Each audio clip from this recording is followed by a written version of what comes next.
నకిలీ విత్తనాలతో నష్టపోయిన తమకు న్యాయం చేయాలని కోరుతూ కామారెడ్డి జిల్లా బిర్కూర్ మండల కేంద్రంలో ఓ ప్రైవేట్ విత్తనాల షాపు ముందు రైతులు ఆందోళన చేశారు.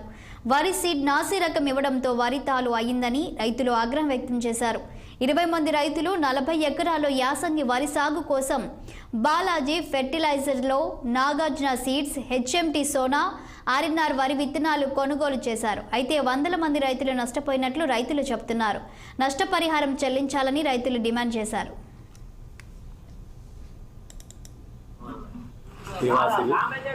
నేను గంగ కావేరి అని చెప్పేసి 7 బ్యాగులు తీసుకోవడం జరిగింది. ఒక 4 బ్యాగులు ముందు దొరికినాయి, 3 బ్యాగులు తర్వాత ఇస్తామని చెప్పేసి 2-3 రోజులు అయితే సీడ్స్ అవి మాకు 2-3 బ్యాగులు తక్కువ పడితే మళ్ళీ తర్వాత ఇస్తాము, 2-3 రోజులు అయిన తర్వాత వస్తాయని చెప్పి మేము సరే అని చెప్పేసి ఆగాము. ఆ నార్మడి ఏం చేసినామంటే కలిపి విత్తనాలు చల్లుకున్నాము. ఆ నార్మడి మొత్తం ఒక దగ్గర ఈయన పాలంగింది, ఒక దగ్గరనేమో ఇంకా బయటపడలేదు. కావున మేము మీ రోమర్ కంపెనీ వాళ్ళకి వచ్చి అడిగితే వీళ్ళు ఏమంటున్నారంటే మా సార్కి చెప్తాము, అది చెప్తామని మభ్య పెడుతున్నారు.